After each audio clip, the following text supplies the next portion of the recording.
Je suis très content de te retrouver aujourd'hui pour une sorte de suite d'une vidéo qui est sortie il y a très longtemps. Il y a quelques années, j'avais fait un épisode de Tuto Relax qui consistait à te montrer les bases de la programmation en C, donc le langage C. Ça avait plutôt plu et on m'a demandé plusieurs fois de faire la suite. Et malheureusement, pour des raisons techniques, je ne pouvais pas. Mais aujourd'hui, c'est bon. Par contre, ça fait très longtemps que je n'ai pas fait de C. Et même si je pourrais revenir dessus assez rapidement, je t'avoue que ce n'est pas le langage qui me motive le plus ces temps-ci. Donc au lieu de continuer le C, je voulais te présenter quelque chose que je connais bien plus, car je me suis plus ou moins spécialisé dans le développement web et mobile. Donc aujourd'hui, je vais t'apprendre les bases de la création d'un site internet. Et on va commencer avec les bases de chez base. On va regarder un petit peu du côté du HTML et du CSS. Ce que tu connais déjà sûrement, ou alors tu en as sûrement au moins déjà entendu parler. Mais pour commencer un apprentissage, il vaut mieux être sûr que tout le monde a les mêmes bases. Alors, on va passer sur l'écran du tutoriel. Donc, comment peut-on créer un site internet? Il y a évidemment plusieurs façons de le faire, avec des façons plus ou moins assistées. On peut le programmer soi-même, ou sinon on peut utiliser ce qu'on appelle un CMS, ce qui veut dire, normalement c'est Content Management System, je crois, si je dis pas de bêtises. Et on a par exemple des outils comme WordPress qui existent. Comme ils disent, ça fait tourner 28% du web, c'est quelque chose de très utilisé. En fait, WordPress, ce sont des gens qui ont préparé une base de code et qui fait en sorte de simplifier au maximum la création d'un site internet pour un utilisateur qui n'a pas d'expérience technique dans le domaine. Donc on peut assez facilement avoir de beaux résultats et en général il suffit de choisir des éléments graphiques et d'écrire ce qu'on veut dedans. Le problème, c'est que du coup, ce n'est pas forcément très optimisé. Ça convient à une bonne partie des usages, mais pas forcément à tous les usages. Et comme il y a déjà une base de code qui existe, qui a été faite pour l'utilisateur, eh bien, c'est aussi du code dont on n'a pas forcément besoin si on connaît un petit peu la programmation. C'est du code non nécessaire. Alors, je pense que pour une bonne partie des utilisateurs, quelque chose comme WordPress suffit largement. Mais ce n'est pas pareil que de le faire soi-même et on peut avoir des résultats bien plus personnalisés, bien plus optimisés en programmant son propre site. Donc on va regarder un petit peu ça. En plus, ce que j'aime avec le développement web, c'est qu'en général, il faut très peu d'outils. Il n'y a pas besoin de grand chose pour se mettre à programmer. Il suffit d'un éditeur de texte pour commencer. Ici, j'ai l'éditeur de texte qui s'appelle Sublime Text parce que je l'aime bien. C'en est un que j'utilise depuis quelques années il y en a pas mal d'autres. Il y a par exemple Brackets. Voilà. C'est globalement à peu près la même chose avec quelques petites différences. Et on en a aussi quelques autres, dont un que j'utilise au quotidien mais qui est pour un usage plus avancé, qui s'appelle PHP Storm.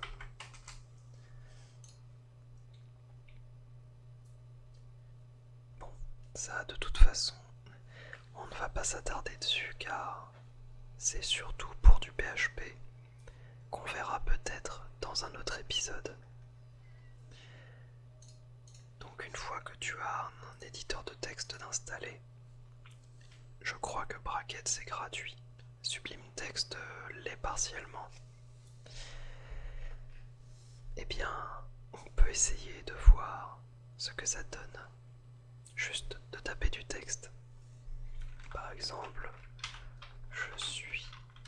Alors il y a un petit 1 qui s'est glissé. Je suis le site internet de Zoru. Et on va essayer d'enregistrer ce fichier. On va le mettre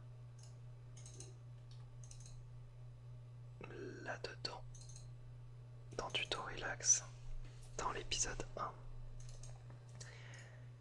Alors, comment est-ce qu'on va différencier ce fichier par rapport à un fichier texte tout simple? Eh bien, tout simplement en lui donnant l'extension .html qui est ici.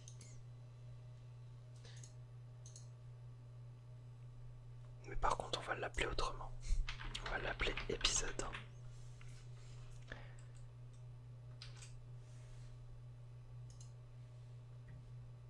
Par contre, je me suis légèrement trompé.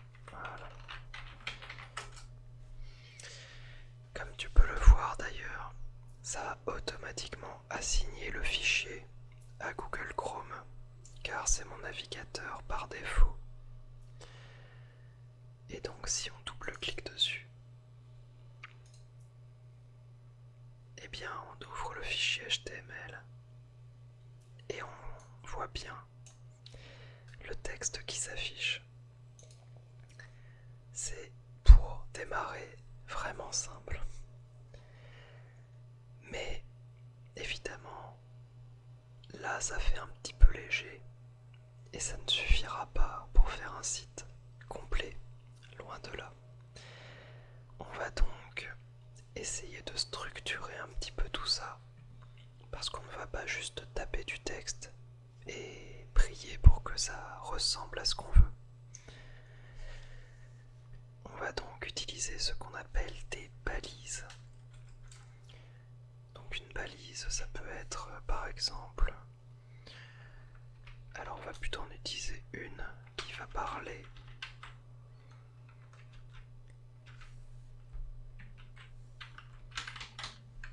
et je vais utiliser un petit avantage d'avoir un éditeur de texte performant, car là tu vois que tout mon texte est en blanc, ce qui n'est pas très pratique quand on a plein d'éléments dans son fichier. Donc là je vais dire à Sublime Text que c'est un fichier HTML et voilà, il va mettre un petit peu de couleur automatiquement. Donc là la balise titre, eh bien c'est un moyen de délimiter en quelque sorte le contenu.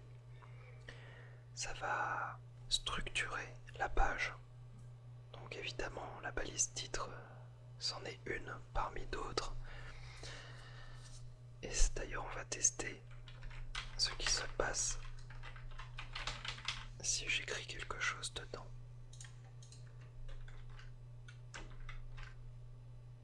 Alors, si ça veut bien.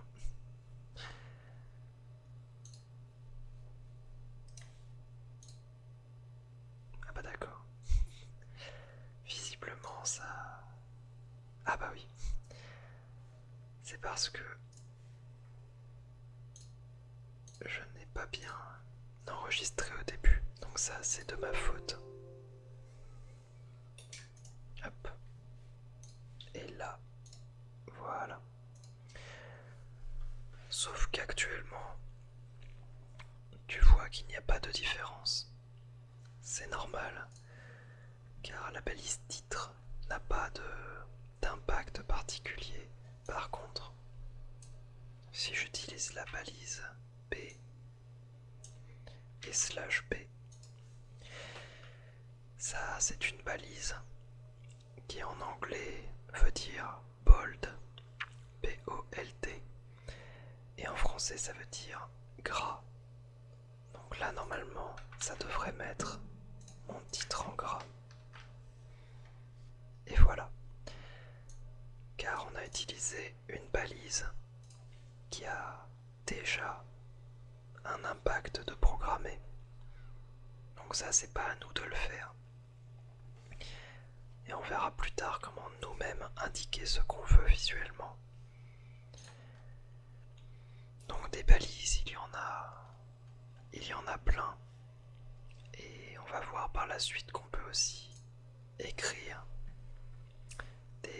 ce qu'on appelle des attributs. Donc est-ce que je peux te donner un petit exemple?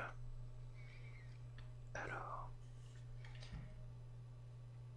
on va faire un petit exemple qui va te parler. Donc on va taper ASMR dans Google. Alors on n'a qu'à prendre ça. Hop. Et on va enregistrer l'image dans le dossier. Et on va l'appeler asmr.jpg. Voilà. Donc là on a utilisé une balise avec du texte, mais évidemment il y a aussi des balises pour les images. Donc là je vais écrire ce qu'on appelle un attribut de la balise. C'est une sorte de propriété. Donc là, la balise image, elle doit toujours avoir normalement une source, car il faut bien que l'ordinateur sache où est le fichier. Donc là, normalement, ça devrait être asmr.jpg. Je vais aller vérifier. C'est ça.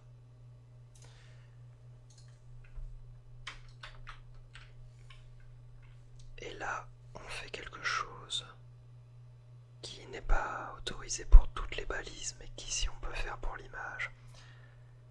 C'est-à-dire que l'on ferme la balise directement. C'est ce qu'on appelle une balise orpheline. Là, tu vois bien qu'il faut du contenu entre les deux balises, entre la balise qui ouvre et la balise qui ferme. Celle qui ferme a toujours un slash avec le nom de la balise. Et bien ici on veut juste insérer un élément. Donc on peut directement fermer ici. Alors on va essayer. Et voilà. On a ajouté une image. Évidemment là elle est à sa taille de départ. Elle est en plein milieu de la ligne. Mais c'est normal car on n'a rien indiqué d'autre. Et du coup, on a utilisé un attribut de la balise image. Si je l'avais appelé autrement, genre par exemple le lien, ça ne marcherait pas. Voilà. Tout simplement car la balise IMG, donc image, est une balise qui doit prendre comme attribut source.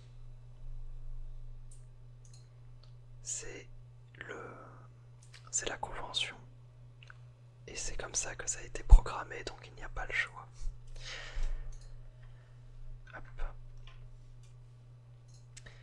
Mais du coup, on pourrait pourrait s'amuser à faire plein de petits tests comme ça. Sauf que on va essayer de vraiment structurer notre page internet. Et pour ça, eh bien je vais réutiliser l'essentiel du code. On va tout enlever et on va remplacer par ceci, qui est le strict minimum, on va dire, pour avoir une page internet structurée. On commence avec une balise HTML qui va englober tout le reste. Ça permet de dire au navigateur qu'on va bien avoir le contenu de la page à l'intérieur. C'est un moyen d'englober. Alors la toute première, elle est un petit peu particulière. C'est, on va dire, une façon très rapide pour le navigateur de savoir que c'est une page HTML. C'est...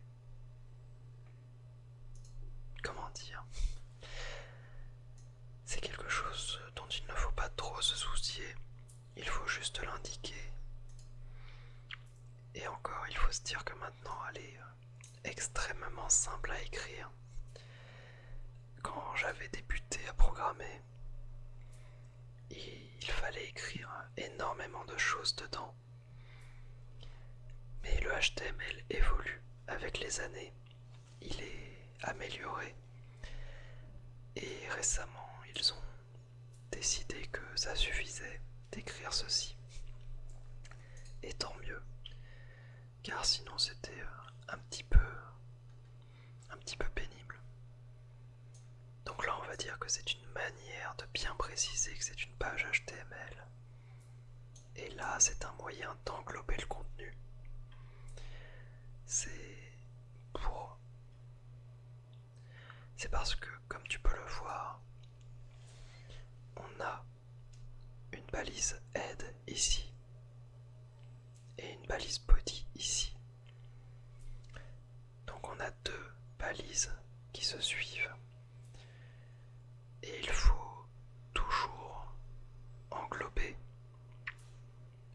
dans un tout.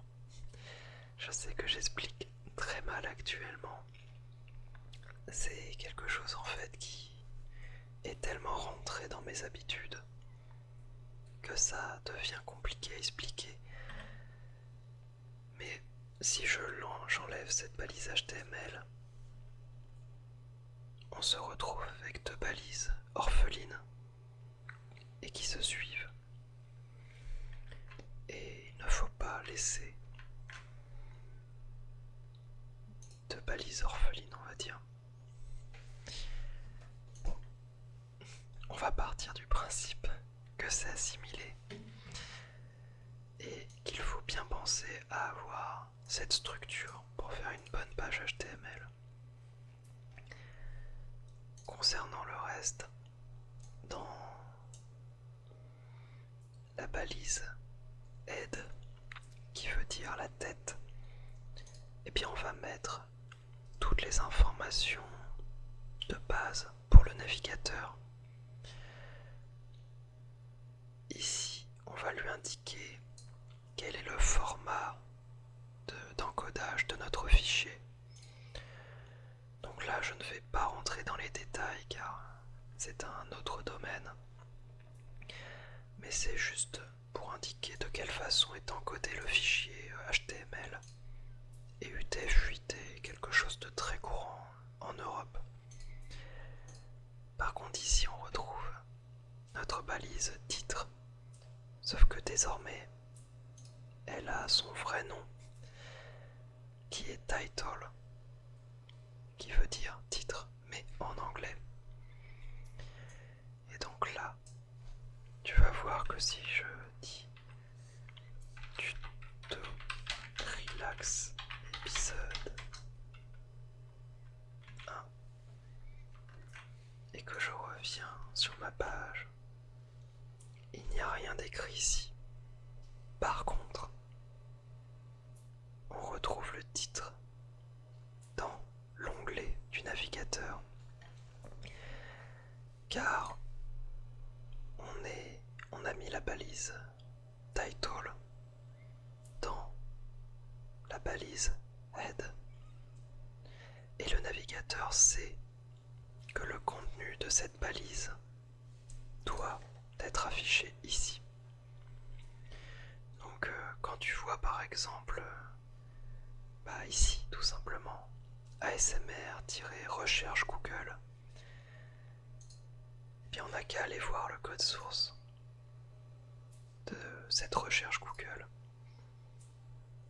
Tu peux le faire facilement sous Chrome en faisant clic droit, afficher le code source. Ah bah oui, évidemment. Je ne vais pas t'expliquer tout ceci car honnêtement je n'ai aucune idée du détail. Mais normalement, on va retrouver ici la balise title au tout début, avec effectivement le titre qu'on a vu. Ne panique pas, hein, ce que tu as vu, ce n'est pas ce que tu vas programmer. C'est du code, on va dire, généré par de la programmation. Ce n'est pas un développeur qui a tout tapé à la main pour que ça donne ce résultat. Et en plus, pour Google, tout est très compact afin de gagner un maximum de temps et que ça aille le plus vite possible. Et ensuite, on a la balise body qui, elle, indique qu'on va mettre le contenu de notre site internet dedans. Là, on est vraiment sur des informations préliminaires pour préparer la page. Et ici, on va voir vraiment le contenu de la page. Body, ça veut dire le corps. Alors, on va ensuite pouvoir par exemple faire un petit test avec la balise P. C'est une balise qui permet d'insérer du texte. Voilà. Tout simplement. Donc, je suis un texte. Sauf que comme tu peux le voir, normalement, c'est ça. Alors là, j'utilise un autre outil qui est très utile quand on fait du développement web. Il s'agit de l'inspecteur de Google Chrome, mais il y a aussi ça dans les autres navigateurs. C'est un outil qui permet de regarder tout le code d'une page et éventuellement aussi d'autres éléments, mais ce n'est pas le sujet de ce cours. Donc on retrouve notre balise HTML qui englobe tout. Notre balise head qu'on ne voit pas, et c'est normal, car ce sont des informations qui ne s'affichent pas. On a la balise body, et tu remarques déjà quelque chose d'un peu étonnant. Car là, tu vois bien que le bloc HTML prend toute cette taille. Alors là, je montre l'écran, mais ça n'a pas une grande utilité pour toi. Donc là, tu vois le bloc HTML en bleu. Et tu peux lire aussi 1022 x 50. Ça veut dire qu'actuellement, il fait 1022 pixels de large et 50 pixels de hauteur. Mais là déjà, notre balise body, elle est beaucoup plus petite en hauteur et surtout, elle est entourée de orange. Eh bien, c'est parce qu'elle a certaines propriétés déjà programmées à l'avance. Et ce sont des propriétés CSS, ce qu'on va voir par la suite. Et Et là, elle a surtout la propriété margin, qui en gros donne de la marge à tous les endroits qu'on le veut. Et là, il y a de la marge en haut, à droite, en bas et à gauche. Et à chaque fois, il y a 8 pixels de marge. Et c'est donc ce qui est symbolisé en orange ici. C'est la marge. Et derrière, on a le texte, qui lui aussi a de la marge par défaut. Donc d'ailleurs, on n'a qu'à faire un petit test. On va rajouter une balise qui permet de sauter une ligne. Donc voilà, c'est BR slash, car ça veut dire break, casser. Et on va remettre un petit texte.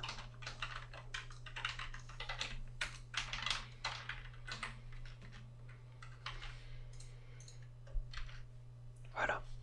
Donc là, on a le premier texte, un saut de ligne, et le deuxième texte. Et si j'enlève le saut de ligne, on a quand même de l'espace entre les deux, car la balise P en contient par défaut.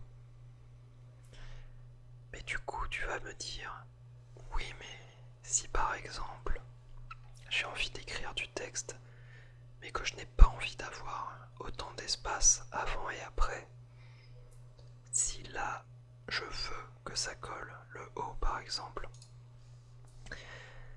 eh bien, il y a deux façons de faire. Soit tu peux utiliser une autre balise, sauf erreur, je crois que span devrait fonctionner un petit peu plus. Là, il n'y a plus que la marge du body, mais ça aussi on peut la modifier. Mais le span, c'est pour mettre du texte, mais sans aucune propriété par défaut. Là tu vois qu'il y a toutes ces propriétés CSS pour le bloc P, alors que le bloc span, il n'y a rien. Donc j'aime bien le span de manière générale, mais parfois le P est très utile quand on veut justement écrire du texte et ne pas se prendre la tête à soi-même faire les marges et les espaces. Mais on a malgré tout la balise body qui continue à avoir de la marge tout autour. Et peut-être qu'on n'en a pas envie, qui sait. Et donc pour ça, eh bien, il y a trois façons de faire pour modifier. Et on va faire ce qu'on appelle du CSS. Je sais pas pourquoi je suis parti dans les cheveux. Alors, on va entamer dès maintenant donc le CSS.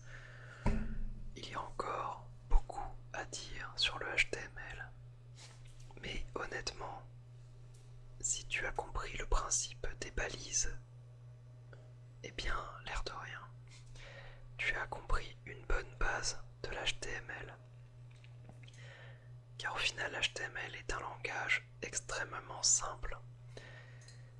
Il faut le voir comme la maçonnerie. En gros, imaginons qu'on est en train de construire une maison. Eh bien, l'HTML, c'est vraiment les fondations. On délimite des blocs, on indique ce qu'il y a dedans, mais on n'a quasiment aucun impact sur le visuel, ou alors de très petites nuances. Si on veut faire de la décoration dans la maison, si on veut mettre en forme tout ça, on doit utiliser le langage CSS. Et le CSS, il y a trois façons d'en faire. Et je vais te présenter les trois, car c'est bien de connaître toutes les possibilités. Alors, je vais juste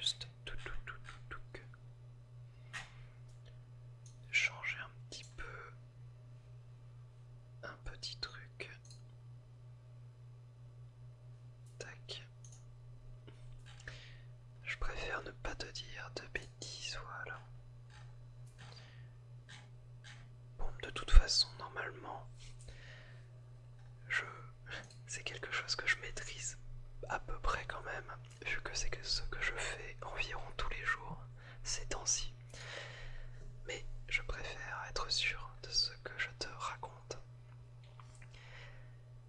On va regarder 3 façons de faire du CSS.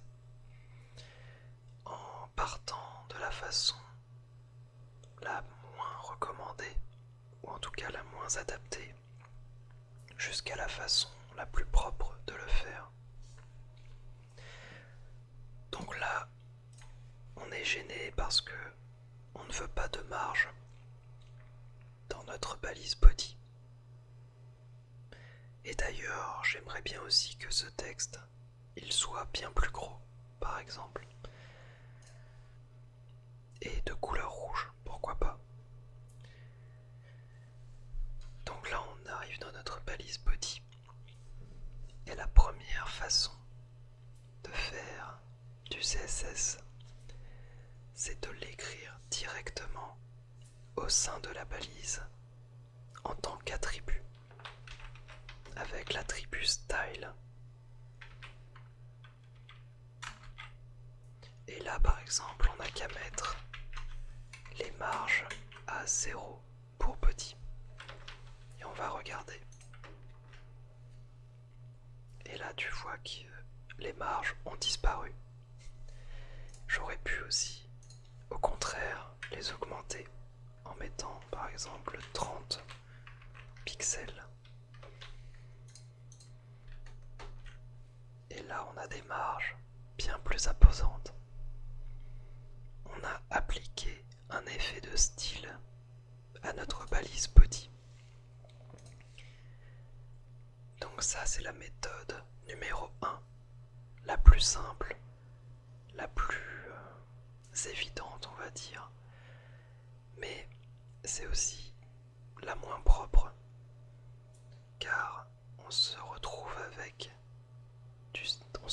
très vite, en tout cas, avec du CSS un petit peu partout dans tous les fichiers, et on s'y perd, car là on n'a que quelques lignes. Mais si je prends un fichier d'un autre projet, des fois il y a des centaines de lignes sur une seule page, et s'il faut à chaque fois retrouver tous les éléments style dès qu'on veut faire une modification, ça devient vite l'enfer. Donc ça, parfois ça peut servir, il m'arrive encore d'en faire, mais il faut éviter au maximum. La deuxième façon, c'est alors ce qu'on appelle, alors je vérifie juste le nom, bon, il n'y a pas de nom particulier, c'est de le mettre dans la balise head. Et on va faire ce coup-ci une balise style.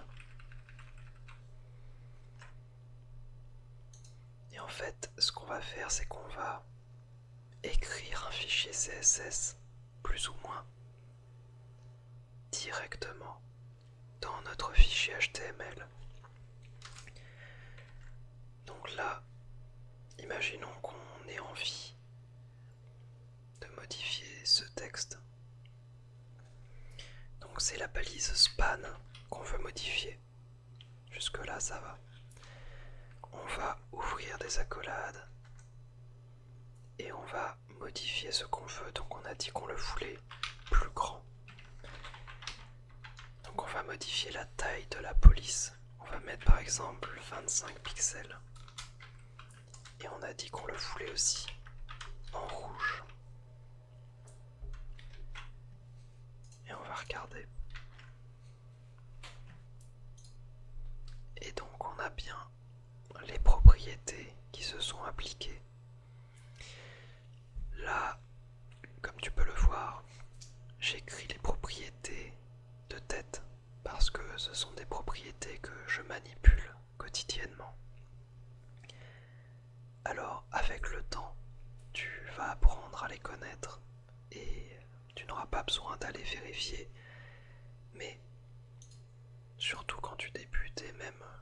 plus tard, il est intéressant de savoir quelle propriété utiliser.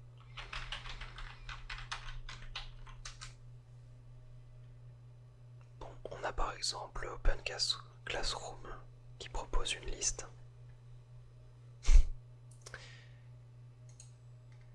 Ah, ça c'est la joie de Open Classroom. C'est devenu un petit peu dommage. Alors, est-ce que Mozilla fait mieux du coup?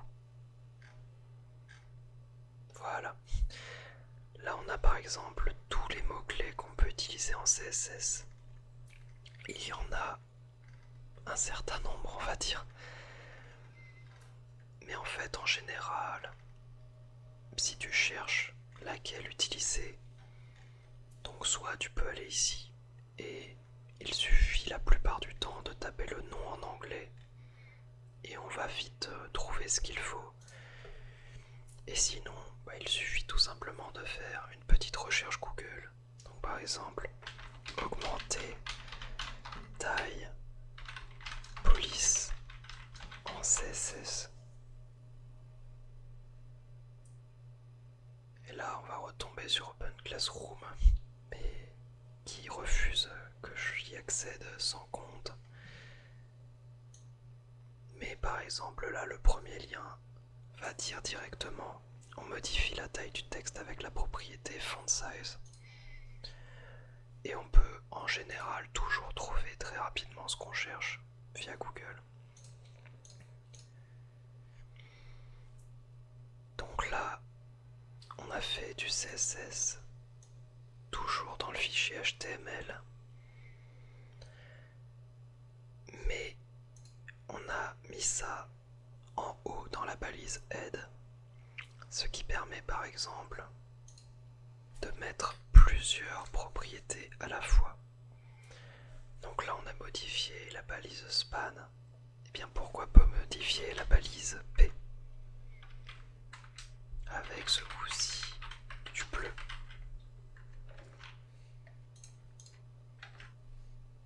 Voilà. Donc là on peut en mettre autant qu'on veut dans cette balise style. C'est déjà plus propre car on évite d'avoir à modifier et chercher tous les endroits où on a écrit du CSS. Il suffit d'ouvrir le fichier et de regarder en haut. On voit directement. Mais il y a aussi une dernière façon de faire qui est évidemment la plus propre. Il s'agit de créer un fichier uniquement dédié au CSS. Donc par exemple, je vais t'apprendre comment l'écrire. Donc ça s'appelle le link. Rel est une propriété pour dire quel type de fichier on va ajouter. Donc là il s'agit d'une style sheet, donc un fichier de style qui est un fichier CSS. Et dans ref, on va mettre le lien du fichier. Donc là par exemple on a qu'à l'appeler design.css.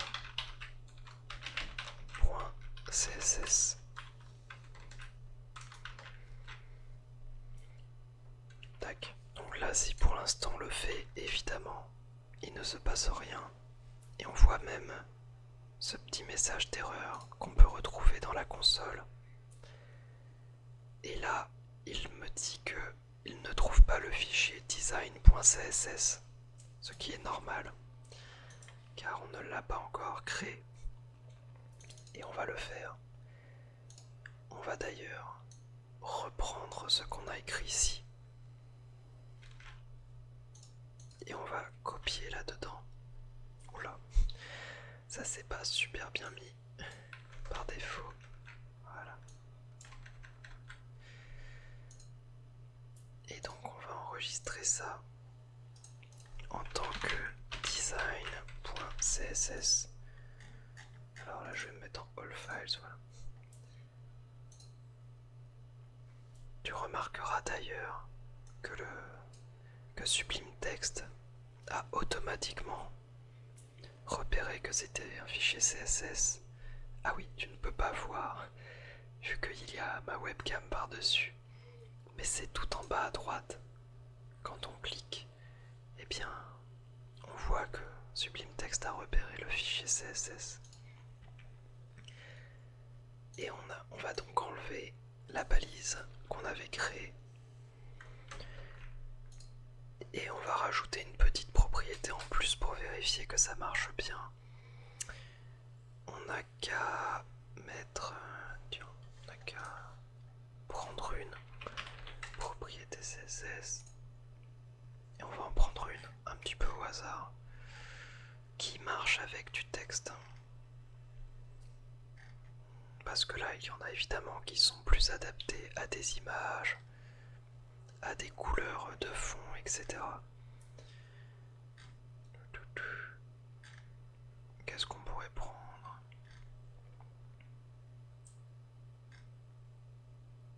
Ah, c'est vrai que, au final, pour du texte, il n'y a pas, voilà. Texte, oui, tiens, on pourrait faire du texte décoration. Alors, je ne sais plus exactement ce qu'il y a dedans, donc on va cliquer. Voilà. On va faire un petit texte décoration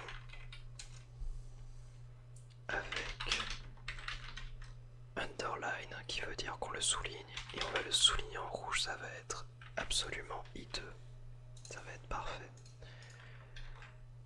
Voilà. Donc là on voit bien que notre fichier CSS a bien eu un impact et on l'a tout simplement intégré ici dans la balise aide. Et ça c'est la manière la plus propre de faire du CSS, c'est de faire un fichier à part et de le mettre en lien. Évidemment, si tu fais un gros projet internet, il n'y aura pas qu'un seul fichier CSS. En général, tu vas en avoir plusieurs que tu vas ranger un petit peu par catégorie. Donc là, ça pourrait être par exemple le fichier qui contient toutes les propriétés les plus élémentaires. Et on pourrait avoir un autre fichier CSS pour le design d'une page un petit peu particulière. Par exemple, si on retourne sur le site de WordPress, là on voit qu'il y a une présentation assez particulière et assez soignée. Et si on va par exemple sur la page tarification, on a une toute autre présentation. Donc là on peut imaginer qu'ils ont un fichier CSS dédié à cette page, voire même plusieurs, et un ou plusieurs dédiés aussi à cette page. Voilà, tout simplement. L'essentiel en fait de faire ainsi, c'est de bien ranger et de bien séparer notre travail. Notre fichier HTML contient du HTML. D'ailleurs, il faudrait du coup enlever ceci. Et notre fichier CSS contient uniquement du CSS. Ça permet de bien organiser son travail. Et je vois que on est déjà à presque 3/4 d'heure de vidéo, alors que je n'ai pour l'instant que évoqué les bases du développement web. Mais je pense qu'il faut bien prendre le temps de comprendre l'essentiel et ça permet d'aller plus vite à la suite. Puis là évidemment on est dans une vidéo ASMR, donc je prends d'autant plus mon temps pour expliquer. On ne va pas aller à toute vitesse. Mais du coup je vais arrêter cet épisode ici. Et j'espère que ça t'a plu. Je vais d'ailleurs repasser sur cet écran là. J'espère donc que ça t'a plu. Si c'est le cas, Surtout, n'hésite pas à me le dire en commentaire avec un pouce bleu si possible aussi, car c'est ce qui me permet de savoir si la vidéo a été appréciée ou non. Et c'est ce qui me permet de savoir si tu voudrais en voir d'autres ou pas dans ce style. Ce n'est pas grave si tu n'as pas envie d'en voir d'autres épisodes, mais ça me permet d'avoir une petite idée de ce que tu apprécierais. Je te retrouve donc dans tous les cas très prochainement pour de nouvelles vidéos et peut-être pour d'autres tutos relax selon ton envie. Je te remercie beaucoup pour ton soutien. Alors, je vérifie juste pour pas louper ma sortie. Je ne suis pas encore très habitué à ce type d'organisation. Allez, salut à toi. Et si jamais tu as apprécié, eh bien n'hésite pas à me retrouver sur mes réseaux sociaux ou à regarder une autre de mes vidéos. Merci à toi.